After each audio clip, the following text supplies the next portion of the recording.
So I'm going to be talking today about this project, which has been mentioned already. It's going to be published by MIT Press, both in print and online in 2026.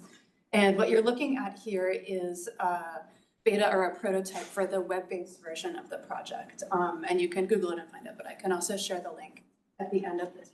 And there are a lot of minor revisions to make before the book goes to press, but the only major one has to do with the introduction and the overall frame of the project, which I have been very slowly and distractedly revising over the past couple of months. So what I'm going to do today is to try to outline this sort of new framing for the project before honing in on the two examples that I mentioned in the abstract for this talk, which are the line graph slave ship. And then I'll talk a little bit about my project team's attempts to sort of inhabit some of the arguments that we surface through these historical examples. And so the last part of the talk will be more about the design process. But I say this both just to give you an outline of the talk today, but also really to invite your feedback as to whether this framing works. This is not on the web version yet.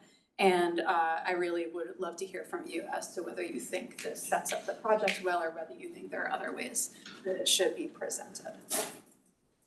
So to get started, at this point, in the year 2025, we can all mostly agree that data is a tremendous form of power. We know this from scholars like Sophia Noble, Max Lieberman, Ruha Benjamin, Kathy O'Neill, many.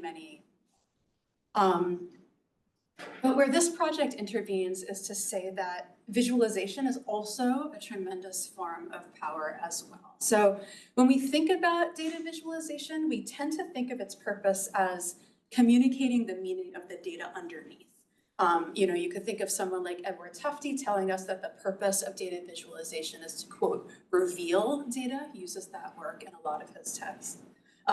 More recently and more informed by computer science research in this field, you could think of someone like Ben Schneiderman, a technical researcher, saying that visualization is, quote, like a telescope or a microscope. So it's a tool that's designed to amplify the human sensorium and lets us see these patterns in the data that we couldn't previously see before, just with our eyes. This all may be true, but the entry point into my project is to say that visualization doesn't only help make meaning of the data, but the act of visualizing data itself, this also is a meaning-making process. Or if you want to extend the sort of telescope or microscope metaphor, it's not just that we're dealing with the kind of magnifying lens, we're also dealing with the lens or the instrument itself, right? And so this prompts further questions. What kind of instrument is this? Who were the people who designed it, for whose purposes, and with whose interests and goals in mind? And these are all questions fundamentally of power. And actually these are sort of connected to some of my work on data feminism that raises very similar questions with respect to data collection and analysis. But in this case, the question really is, like, why should we care? Well, it turns out that recognizing these questions, first of all, as questions, and second of all, as questions of power, it turns out to be incredibly important, both for people who design data visualizations and also for people who view them, which is to say, literally every single one of us. Because once we see these questions of power and very crucially begin to try to answer them, we can start to make our own ethical decisions about visualization, both again from the design perspective and then when we're viewing and interpreting them. And just very briefly, what you see here on the right is a recent Financial Times visualization that uses an increasingly saturated palette of oranges and reds to convey the intensity of global warming. In the middle, you see a visualization of unemployment claims from only 3 weeks into the COVID pandemic. So this is March 2020. That intentionally does not normalize the scale of the x-axis in order to emphasize the orders of magnitude larger number of claims that COVID brought about. And sort of in best practice would say, like, use a log scale so the numbers are similar to each other, right? And then finally on the left, you see an emphatically unethical but definitely intentional visualization created by our fascist president in 2019, which he made by taking the official NOAA cone of uncertainty and then redirecting it from Florida to Alabama using the shark. So these are all pretty contemporary examples, but data visualization is much older than you might think. So here are just a few of the most famous examples of early data visualization. So from oldest to newest, on the left, you have clay tablets from Mesopotamia that employed proto-cuneiform in order to, and I guess also some numerical symbols, to record information about the distribution and taxation of grain. On the right, you have Incan quipu, which relied on a system of knots on colored strings to track people, land, and resources. In the middle is an example of Chinese counting rods. These particular ones were found in Changsha province, or Changsha, Hunan province, that enabled groupings of numbers to assist in more complex and abstract math. And here's just one more example. This is what's called a Nilometer, which was used to monitor the depth of the Nile, and on that basis, how to prepare architecturally and engineering-wise for potential floods. This particular one, I think you can still visit it today. It's from Rhode Island in Cairo. It dates to 861. And what I like about this example in particular is that it very clearly shows how visualization has always been about power. So it was constructed in a temple and only priests and kings could access it. So when they appeared to have divine knowledge about what the future would hold, it further reinforced their own power over the people they sought to rule. Foucault would have loved this. In any case, I don't actually spend that much time on those examples in the book for a couple of reasons. First, because I believe in disciplinary expertise, and I was trained as an early Americanist, and so that's a lot of it before my time. But very conveniently for me, it's the late colonial era, so the late 18th century and start of the 19th century, that's most often cited as the start of what's called modern data visualization techniques. And so what you're looking at here are 3 images from that time period. On the far right, you see one of the first time series charts, which dates to 1786, not this particular version, but version of this. In the center, you see what's believed to be the first pie chart, which dates to 1801. And on the other side, on the left, you see this sort of like sparkline area chart hybrid. This dates to 1806. These were all created by a Scottish political economist named William Playfair, who we'll talk about more in a minute. But the point that I want to make now is that these very clearly resemble many of the common visualization forms that we continue to see all over the place today. But there were also a lot of charts from this era that look wildly different from the kinds of charts that can be made with a click of a button, like in Tableau or Excel or something like this. So here you see on the right, the early 19th century American educational innovator, Emma Willard, and her picture of nations. In the middle, this is a thematic map created by someone named Shauna Diffett, who is a Beothic woman. This is the people who used to reside in what's now Newfoundland and northeast. This is from the start of the 19th century. And then this chart on the left by the Massachusetts-based editor and educator Elizabeth Palmer Peabody, which visualizes significant events of the 17th century from the perspective of 19th century US citizens. So in the book, what we do is bring together some of these less familiar charts with some of the more well-known ones in order to draw out answers to the questions that I raised at the beginning of the talk. So who is doing the visualization, for whose purposes, and to what end? And each example is also connected to one facet of the visualization process. So we have a chapter on data, on image, on people, on knowledge, although that might change to interaction, and then about power, which also might change to truth. And then we have a chapter that documents the process of the making of the project itself. And I should say here, the we is me, along with an 11-person student development team. The project has taken shape over the course of a decade or more. And I actually was thinking about it at the time of some of those early articles, but it's always been a side project that has finally gotten its own moment in the sun. And there have now been 3 sort of cohorts of students, and the current cohort consists of Tanvi Sharma, who's the lead designer, Margie Adams, who's our humanities researcher, Xia Li, who's our data visualization person, and Jay Varner, who's Emory's Digital Scholarship Center's senior software engineer. And they're going to be joining me virtually for a workshop tomorrow, if you want to hear a little bit more about the contributions from all of these different disciplines. In any case, what we show is that by answering these questions about who is doing the visualization and how they are putting that visualization work to use, we start to see how the power of visualization is being wielded in each example. And we hope we start to see these implications for how we can design and view data visualizations more intentionally and more ethically today. So that's sort of the end of the opening frame. Again, you can tell me later how you like it. But now I want to turn to a specific set of examples to give you a sense of the depth of analysis that the book actually contains. So we'll start with a closer look at one of William Playfair's time series charts, which you saw a few slides ago. This is showing the trade balance between England and North America for the years between 1700 and 1800, which was 1 year before he made this particular version of the chart. And this is the first time I've given this talk since the tariffs, but like, touche. In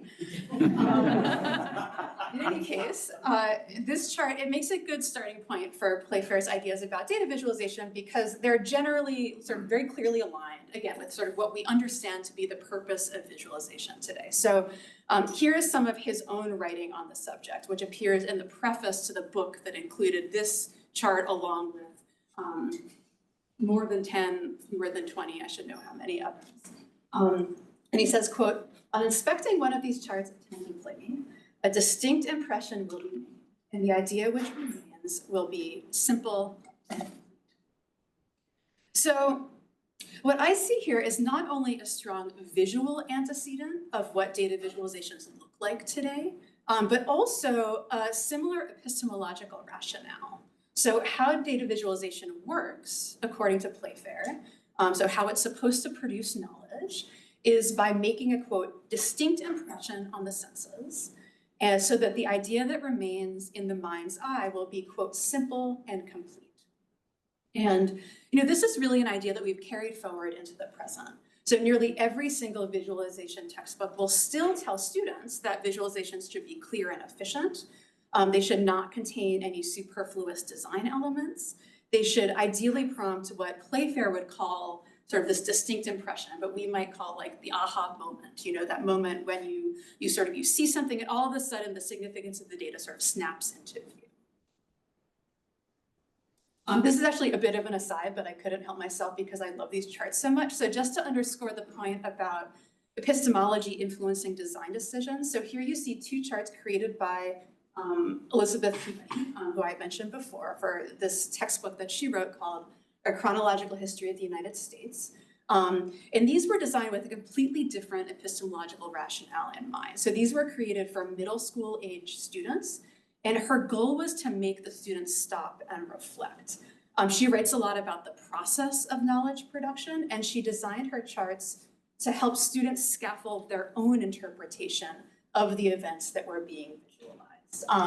And I think I mentioned this already, but I'm going to say it again, you still probably can't see it, but these are actually representations of 2 centuries, the 1500s and the 1600s, and what the colors and the locations correspond to are significant historical events as they relate to US history. And if you're curious, I have an essay about this chart in the Harvard Data Science Review that you can Google and find. There's also a chapter about that. But I do want to return very briefly to Playfair to talk a little bit about the people for whom his charts were designed. Right? And the contrast, I think, with Peabody's charts, again, is instructive. So hers were designed for students. She wanted to make them contemplate the past and actually envision a range of possible futures. So this was the decade up to the Civil War. And she was aware that her generation had actually failed to resolve the country's major issues. And she had a lot of faith that the younger generation would have better ideas. And so she sort of wanted to not constrain what the interpretation would be. But Playfair had a very different sense of both the people and the purposes for whom his charts were designed. And here's what he has to say about it. So this quote, it's also from the preface of the book, makes explicit the fact that he's designed his charts for, quote, men of high rank or active business. These men, quote, can only pay attention to general outlines, nor is attention to particulars of any use. So I want to take a beat here, because when we look at a time series chart, or just sort of a line graph in general, we're usually not thinking that it has a politics, right?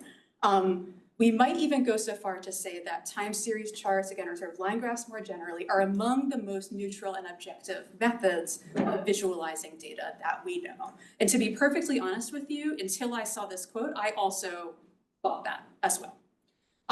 But this is definitely a political statement, right? But also, very crucially, it's an epistemological one. And I think that part is worth reflecting on because it points to what I see as a fundamental and sort of fundamentally irreconcilable contradiction that's at the heart of data visualization. And the contradiction is as follows, that the power of visualization, and so here I mean the very basic power of visualization relating to its ability to prompt insight easily and efficiently. This power fundamentally and also necessarily comes at the expense of context and detail. So it's never not a trade-off, right? And again, I think that this is something that when you design visualizations, you do think about, but really until thinking, sort of sitting with this particular passage, that I realized that it's actually something that is really sort of tricky that sits at visualization's core. So then the question is, what do we do about it? How do we move forward with our own design practice and our viewing practice, keeping this trade-off top of mind? And so it's here in the book that we look for guidance from another historical example, one that was created only within a year or so of Playfair's chart. It's called Plan of an African Slave Ship, and what it shows is the configuration of captive bodies on a slaving voyage, underscoring the really profound horrors of the middle passage. And I'm intentionally introducing it before I show it to you because it's an upsetting one, but I am going to show it to you now. And I think this image actually may be familiar to many of you. It's been much discussed. The art historian Cheryl Finley actually has an amazing monograph on it called The Art of the Slave Ship Icon, which I recommend if anyone is interested in learning more about this history and its reception history. But it's actually not discussed that much in the context of data visualization. And I think this is actually, it's pretty interesting to me because unlike Playfair's time series charts, here you do see both halves of that contradiction of data visualization on display. So both the abstraction that enables the image to become such a powerful encapsulation of the inhumanity of the slave trade, but then with all of the individual bodies, you also get a reminder of the actual lives that the data represent. And because Playfair's chart was designed for people who he presumed at least didn't have time to concern themselves with the particulars, he allows his viewers to ignore the details, or the actual lives in this case, behind the data. But because Plan of an African Slave Ship was designed to effect political change and to do so explicitly by evoking human sympathy, it also intentionally does not.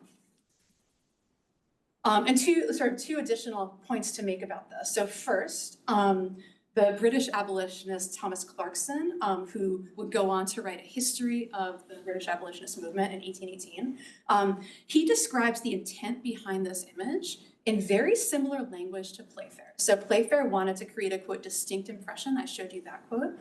Clarkson uses the phrase, quote, immediate impression. And both of these men in turn were drawing from the language and theory of John Locke, right? So scholars of the Enlightenment, I think, should identify that language almost immediately. But the other point is less theoretical. It's not any less profound. I mean, what actually were the sources of profit in trade between England and North America in the 18th century?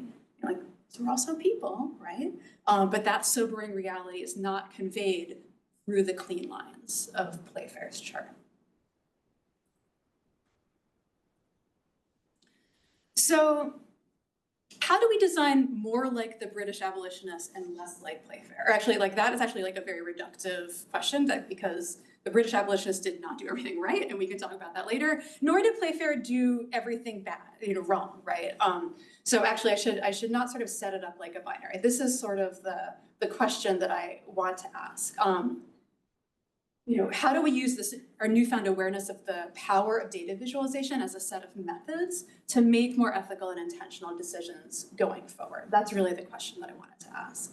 And this is where I'll turn to one of the visualizations from the project where my project team and I attempted to do just that. So this is the third and the last part of the talk, which is about how the historical argument that I've just outlined informs our design process. And the visualization that I'll be talking about is actually connected to a data set quite close to Plan of an African Slave Ship. And that was actually by design. We didn't want to criticize an image of that gravity without saying how we thought it could be done differently. And so what you're looking at is the Voyages data set, which includes, I think, almost or slightly over 36,000 records of individual slaving voyages, and these have been very meticulously compiled by historians of slavery over a 40-year span of scholarship. And actually, I believe there's a connection to Emory. Giovanna, am I right about this? I mean, there's a connection to Emory, there's a connection to Stanford, right? Has some of the work taken place here? No. Okay, I guess we were here last. Oh, okay, that's right. They were here at the same time, okay. Part of the work has also taken place at Emory, but not connected to me. This is just a data set that's viewable online. But in taking on the task of visualizing this data, we began by asking ourselves, what it would mean to visualize this data set, holding both halves of that contradiction of data visualization in our hands at the same time. So both its power of abstraction and the reminder that there are always people behind the data that are being visualized.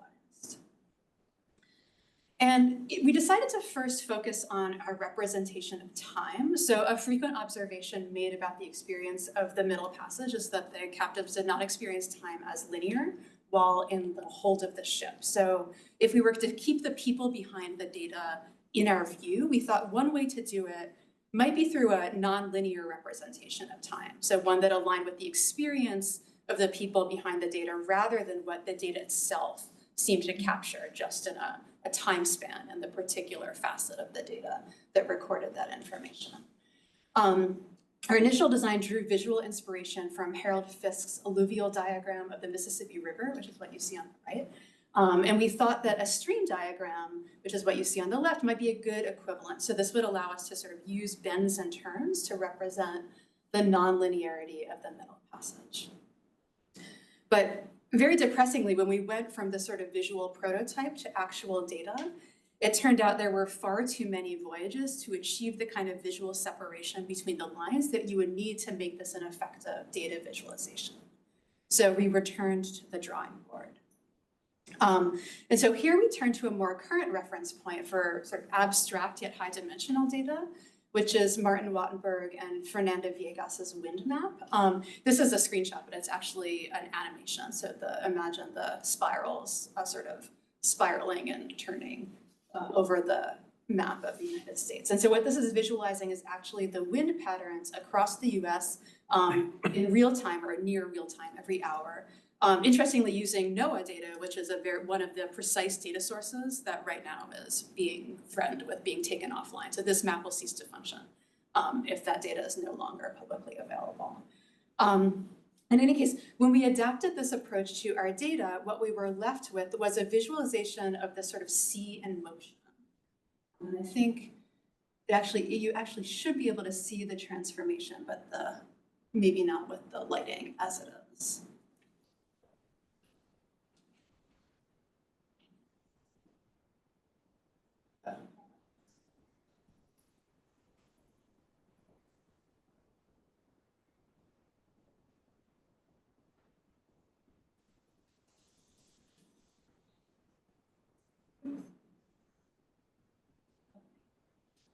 And so what you are seeing here, this is just what it looks like in its final state, is each voyage represented as a vanishing trace. And so those are the things that you see in white. And these yellow north stars that you see, there's one that is magnified, indicate the voyages in the data set that were associated with an act of resistance. So this was another one of the facets of the data. There was a column that said resistance, and then it has a couple of different subtypes of resistance that, again, these historians had noted through their archival research.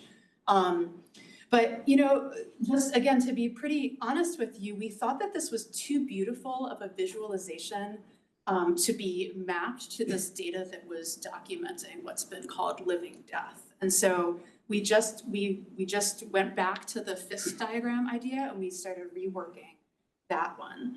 And so in the final version of the visualization, we decided to focus only on those resistance voyages, and that's just under 2% of the overall data set. And for each voyage, we created a visual encoding that we called a bind. We used alternating color to allow for visual separation among the voyages. And we encoded the number of captives who departed from Africa on each ship as the width of the top of the bind, and the width at the bottom was the number of captives who arrived in the Americas having survived. The duration of each voyage is conveyed through the amplitude of each of the binds, but it's plotted side to side. So one of the things we were also trying to resist was any desire to map it geographically to some sort of sense of the world. We really were aiming towards more abstraction. And because there are varying levels of granularity in the time data, we ended up clustering all of the voyages from the same year together, and we sort of put some white space between each year to get a little bit more visual separation.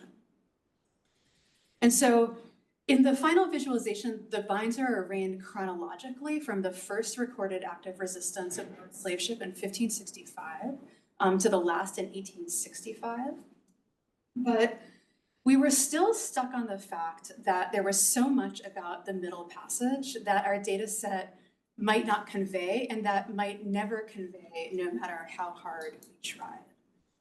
This is what it looks like if you zoom in. And so in particular, in focusing on these resistance voyages, we were also really aware of the other more quiet forms of resistance. You can think about how Kevin Quashie theorizes quiet resistance, and that sort of weren't captured in this data set. So you could think about refusing to eat, or if you've read Ola Uda Equianim's narrative, Americanists in the room should know, you know, his account of refusing to answer to a new name that was given to him by his captor. You know, these acts of resistance were very real. They were meaningful, but that kind of thing is not represented in the data, right? You know, it's not a resistance voyage. And in truth, they remain difficult to represent in data at all.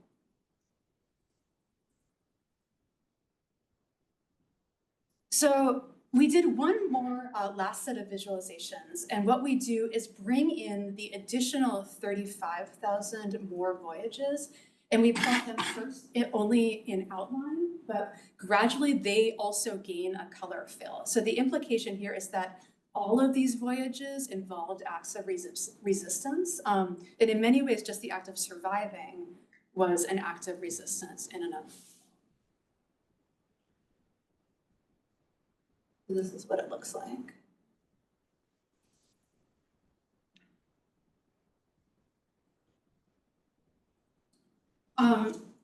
So there's a lot more related to the design of this visualization and some of the sort of humanistic theories that are underlying it. And there's a lot of other visualizations that are associated with the project. So you can go to that URL and you can take a look at them. But I've now sort of mentioned a couple of times that one of the primary goals of this project is really to arrive at some concrete takeaways that are applicable not just to our analysis of and visualization of historical data, but really broadly applicable to people who design data visualizations today. And so here are some of the strategies that we've surfaced through the process of creating the data visualizations for the site. So, you know, ask for whom and by whom any visualization has been designed. You know, who will benefit from your visualization and who might be harmed? Definitely probe any missing data and the reasons why it might be missing. This involves considering the people behind the data, but also the context more broadly. And then hold space for the possibility of not visualizing data at all. There's always more than can be conveyed by data alone. And in this particular example, we ended up accompanying these visualizations with a lot of textual apparatus, including quotations from narratives like Equiano's, in order to provide a counterpoint to what we were showing through the visualization. But in another chapter, the one on Shana Dithith, the Beothic woman, we sat a long time with what was essentially geospatial data, but extracted by sort of Scottish-Canadian ethnographers in the turn of the 19th century, and realized that there wasn't any ethical way in which we as settler scholars, without a connection to the Beothic people, should be taking this data and reworking it anymore. And so that's a chapter where we opted out. So that's all really for the formal portion of my talk. I realize now I don't actually have a great conclusion, sorry. But thank you so much for listening. And here are all the members of the Data by Design team. Me, our lead designer, Tanvi Sharma, and the other project team members, the other current project team members. And these are some ways that you can get in touch with us. And you can also visit the website, and if you scroll to the bottom of the front page, there's a box where you can enter your email address, and we can let you know when the final version of the site has been released. Thank you so much for listening, and I'm really eager to hear your thoughts and your questions.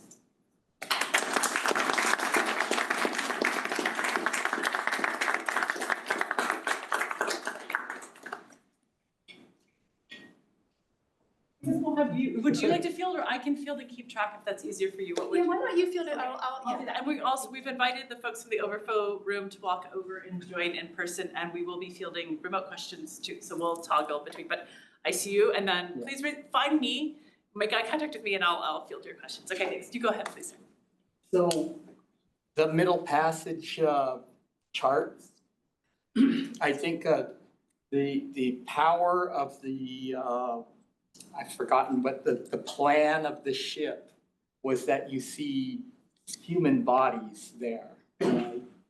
So I think what's kind of missing in your flow chart type thing is that especially the at the top of the chart is when they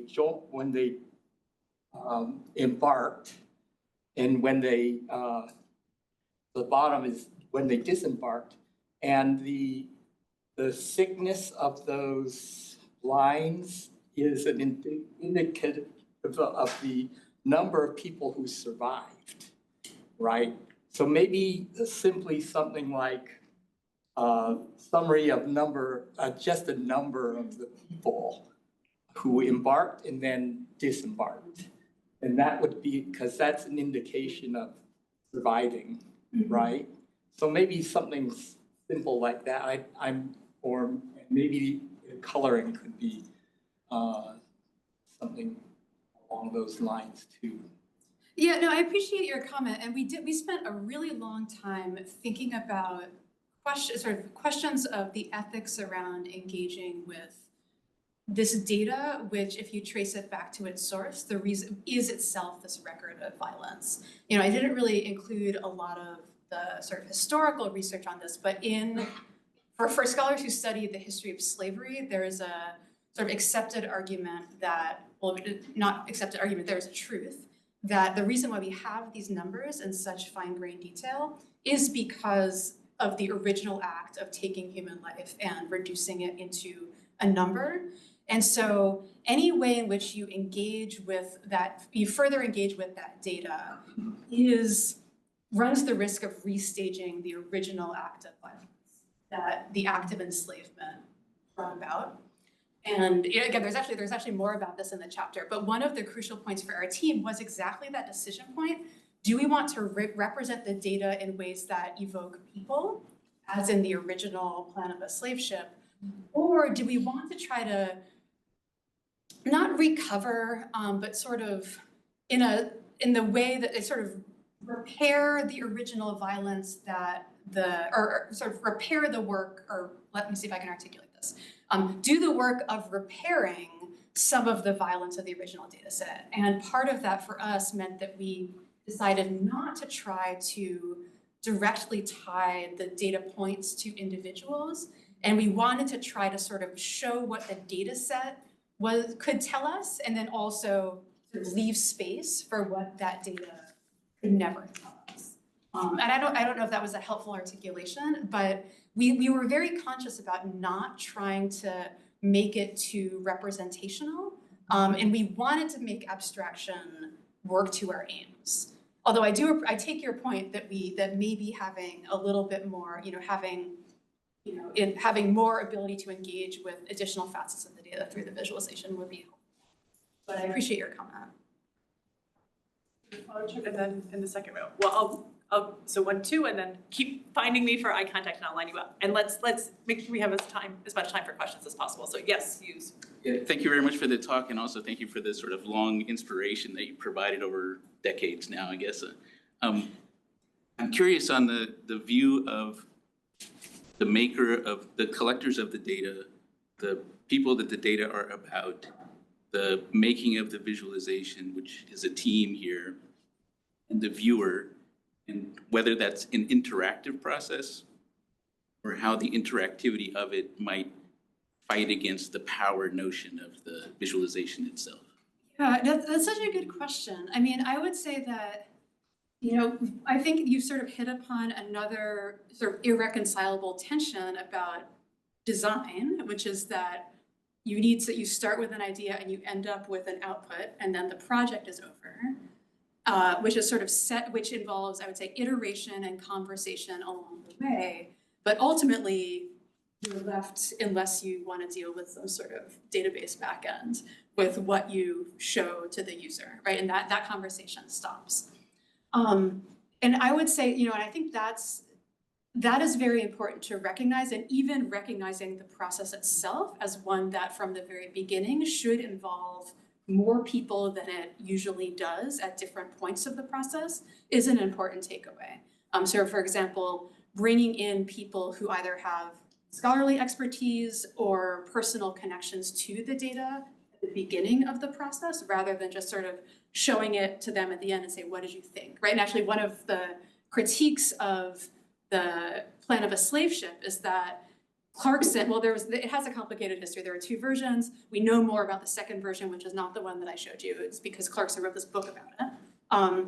But Clarkson ended up showing the visualization to Equiano right before he published it and said, like, what do you think? Like, you claim to have endured the Middle Passage. How does this work for you? And Equiano said it was a good visualization, but he was not involved in the design process, right? And so a contemporary, this was created in 1787, right? So they were not thinking about participatory design at that point, but that is an example of how now we would do that process differently, right? But I also think it's important to think about the role of context in a visualization that sort of takes up the absence or the lack of continued conversation and interaction when the visualization or whatever the output is done. And I think we could do a lot more to document both the design decisions that were made and the context in which any particular image or interaction is intended to be interpreted than we currently do. And so more broadly, my particular belief is that we need more text around visualizations, because I think that's a better way to clearly communicate what the intended interpretation or the range of interpretations actually are. We have a question here, then a remote. I'm going to pivot to the back row, and then I see you next. So please, if you could ask yours. Well, I'll just go through it as simple as I can. For some reason, while you were doing this, and I just kind of visualized something, and I imagine like those, swirling kind of data, that was on one of the charts. I imagine that as being almost like a, I haven't worn nylons in 40 years, but like kind of a nylon stocking, and then have the figures inside little sculptures of people, and you can feel their bodies, and maybe that kind of in some ways makes me feel more sad. But okay, that's one thing, wherever that goes. But, and then the other thing was, I had this idea and I worked on it for a while and then I gave up on it. But the Santa Clara mission, which most of the people, the Native Americans were there, died and their children died. And just there's this guy named Inigo, he's one of the only people who inherited land. But that was just a whole tragedy, the whole thing with that. But then you look at his genealogy chart and oh my God, it's like 9 kids died before they died at age of 1. And this is just horrendous to look at the genealogy chart. It's just heartrending, you know, after generations. And in the way it's delineated in the records of, it just is so sad just the way it's put. So I redid the whole thing and I made a large chart and I tried to make it, oh, look at it, they're happily married, you know, and try to make it pretty with Native American plants. But then it's like in a contemporary happiness marriage. But then I think, because I think everybody ignores it because they can't understand it. And they're like, oh God, they all did. These are children. No, it's just horrible. But then having layers, like I made all these layers and layers like of natural materials and shells and what existed at the time that they would have. And you could tactilely feel the layers and move the layers away. So anyway, that's the, I don't know what it is. If there was thank you for, there was a question, it's maybe like a reflection. I don't know if there was a question as well, or if you want to reflect, I also have a, Yeah, I mean, maybe I'll say like, you know, I'll say 2 things. So one is that to your comment about what you saw visually in the binds that we had created, I will say one of the interesting things throughout this process was taking the data and putting it into a general form or shape that we had discussed, but until you saw the actual data in that form, you didn't know what it would look like. And for us, the really surprising, and we thought ultimately powerfully evocative thing about putting the data into the bind shape was that to us, it almost looked like sinews of human flesh. Mm-hmm. And then, you know, and it prompted this additional sort of interpretation where the resistance voyages, because they were shaded versus the ones that were only lines, were almost like arteries that were sort of life-giving.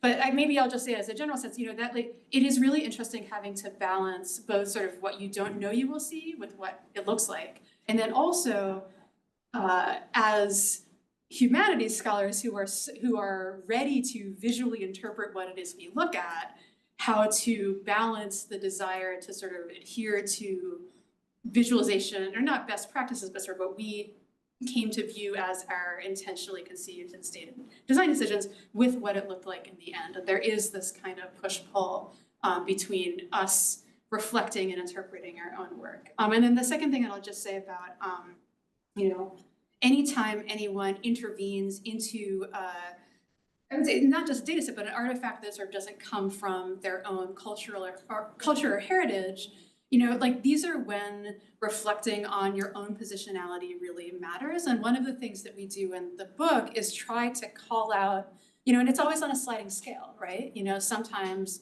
it seems less relevant, sometimes it's deeply relevant. And one of the things we try to call out in the book are the moments for our own design team when we looked to either individual experiences of our large project team, which was multiracial, but also international and contained a lot of people with different experiences, life experiences and family histories.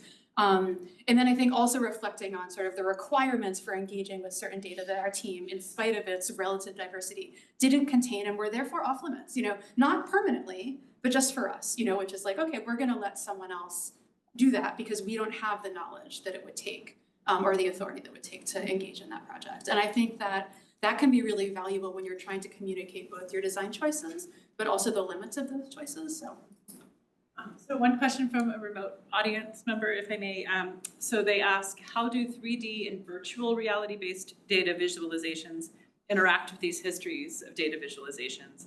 Can you talk more about how materiality plays a role in the power of data visualizations? Sure, that's a great question.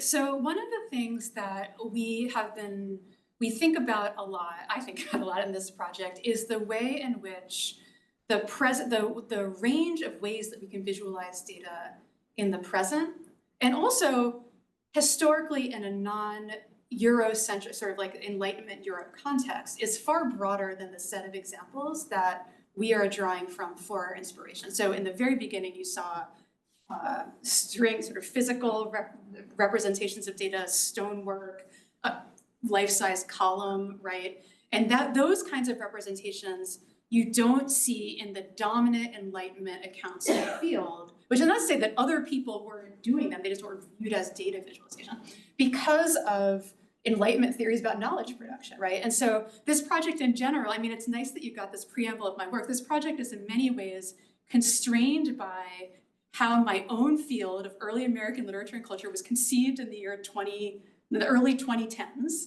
because that's when I had the idea for the project, right? And I think had I been returning to it, I would have looked more broadly at historical examples, but gotta get I mean, it's been 12 years already, this project needs to be done.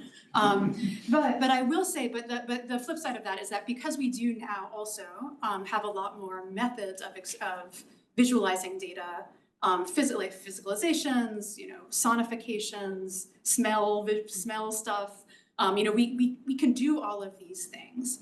It's interesting to look, for me, at the writing and the design decisions in some of these data visualizations where they were constrained by medium, and to see them reaching for forms of interactivity or physical sensation that they couldn't themselves produce, but they sort of wanted to affect. And so actually part of what we talk about in the chapter on Peabody is how she talks so much about interaction between the viewer and the object and the brain. She also created these charts in many different sizes. So there were the ones in the book, the ones you saw are just, from our Internet Archive. So they're like 2 by 2 inches. But she also created versions that hung on walls that were quite large and some on the floor.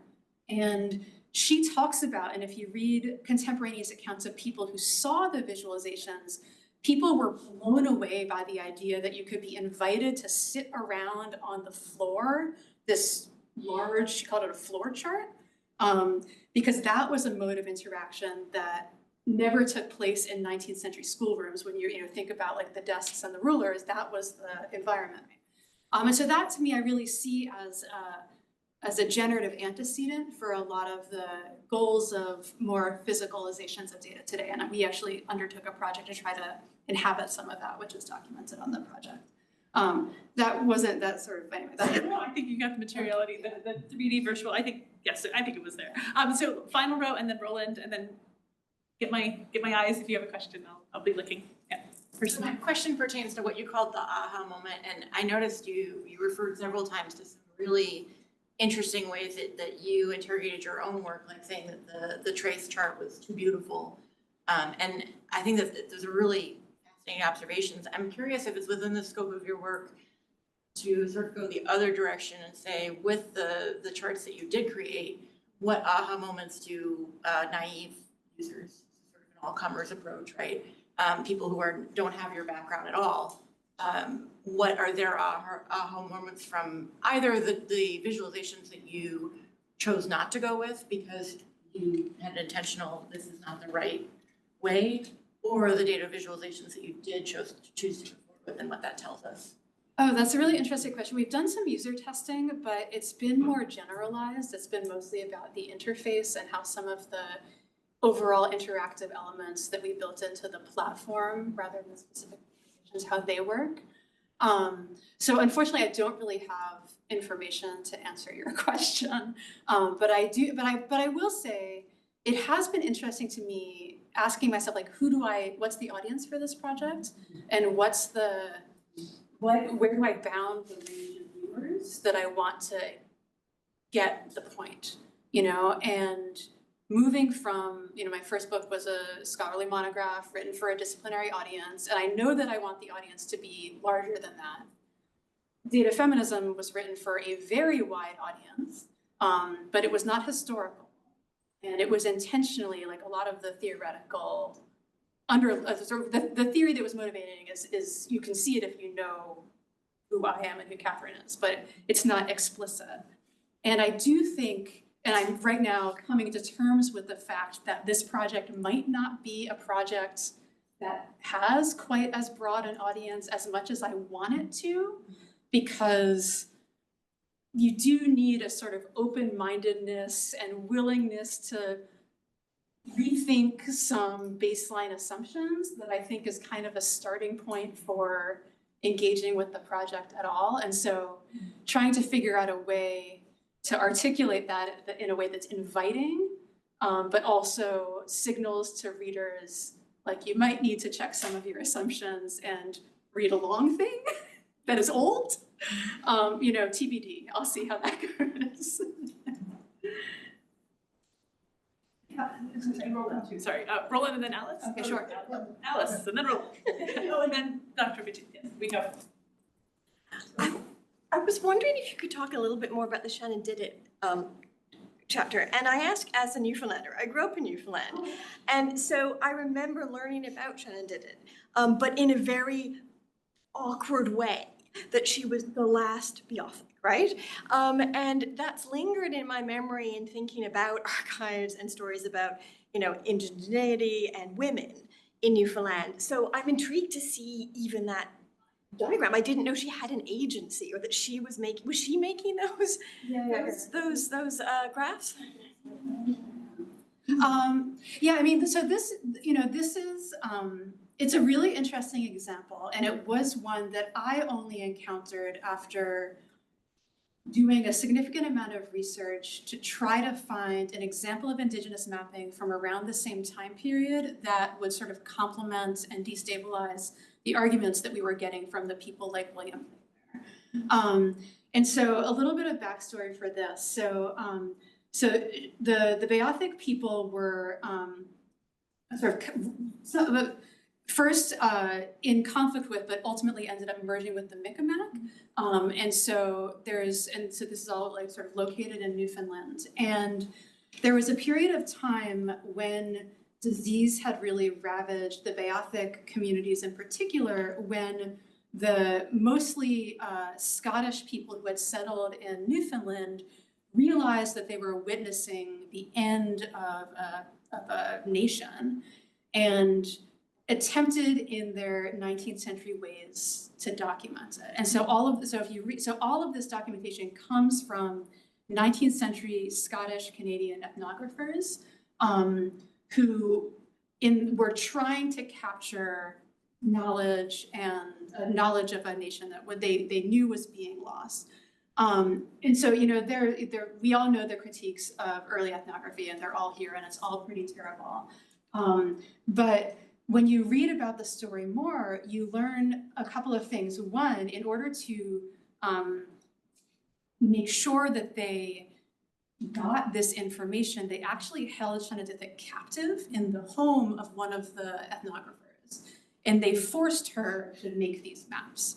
And so these are not triumphant.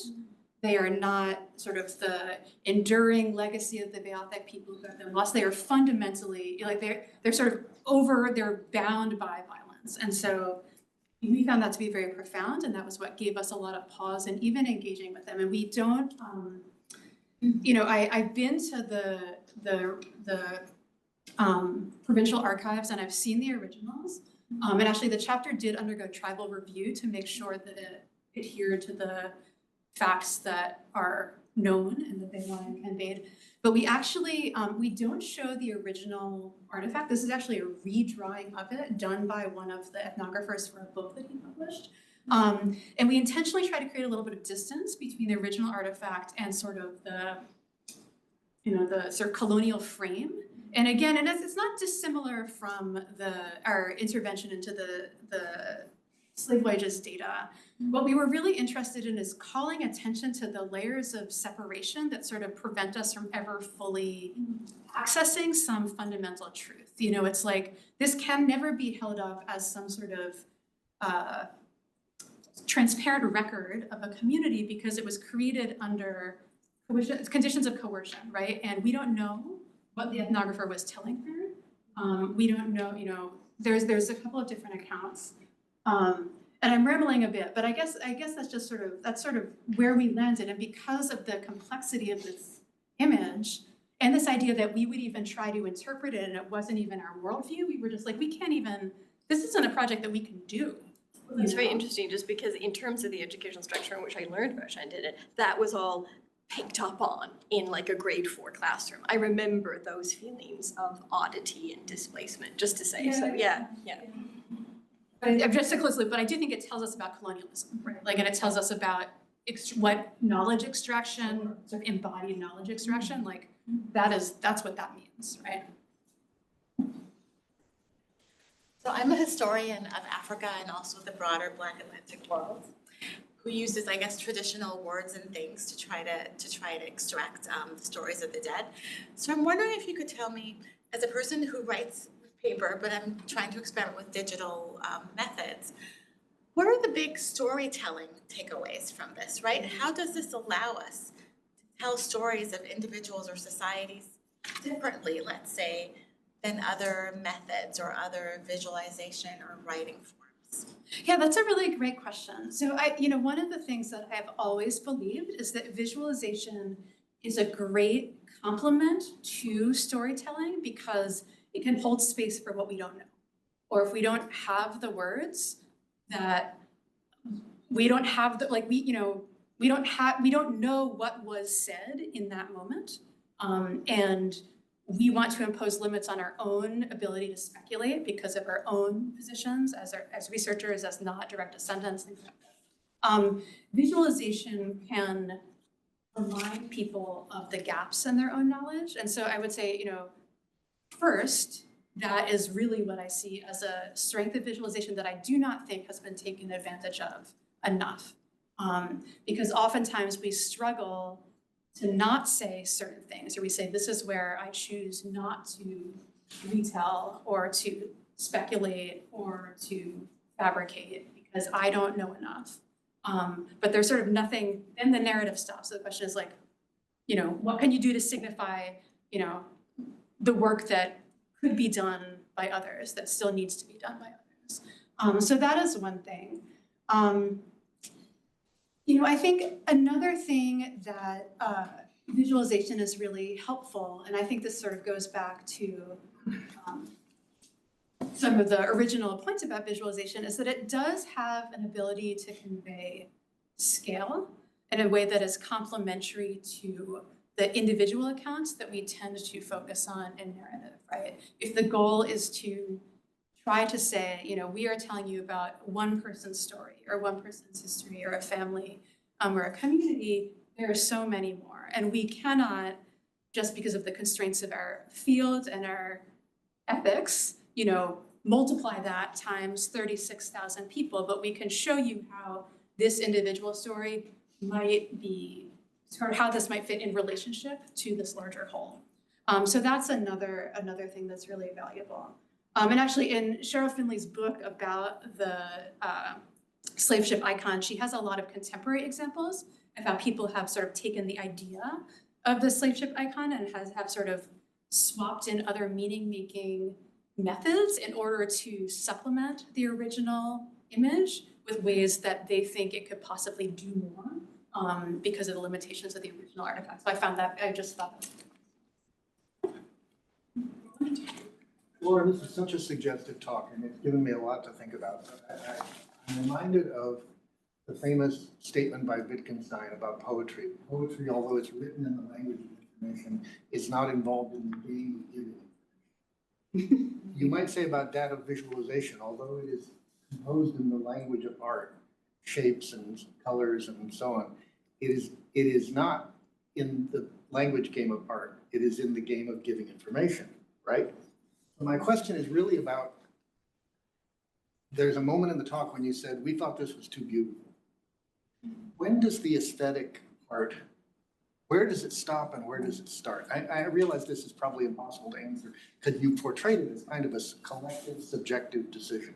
But I'm wondering if you could just enlighten us a little bit about how that kind of consideration fits in, because you are always working with the language of art. Yeah. Right? Yeah. I mean, I'll say, so I think you're right that it's a really hard question to answer, but one thing that I'll say that I'm trying to do with this project is reconnect the the technical language that was used mostly in in the 1990s when visualization research was emerging as a subfield of computer science that really worked to define visualization in technical terms, is really just to show how that's unduly limiting, because all visualizations involve some degree of technical operations and choices that relate to scientific communication, and they also always involve questions of aesthetics. They're just unspoken, right? And there has been a long history of adopting a single aesthetic mode that was perceived, which is essentially high modernism, that was perceived to be neutral, objective, and aligned with the goals of scientific communication, without interrogating that as its own set of aesthetic choices, which if you've read anything about any critiques of modernism recently, you know that that's actually a very narrow and intentional limiting of how meaning is made. And so that's sort of a general project of the book, is to say, and again, and not to say it in a negative way, you know, it's like really, it's that my entire goal of this project is to say, we should all believe in more accurate representations, more precise representations, and a goal of enhancing our collective ability to learn more about a thing that we care about. You know, that to me seems like an uncontroversial goal.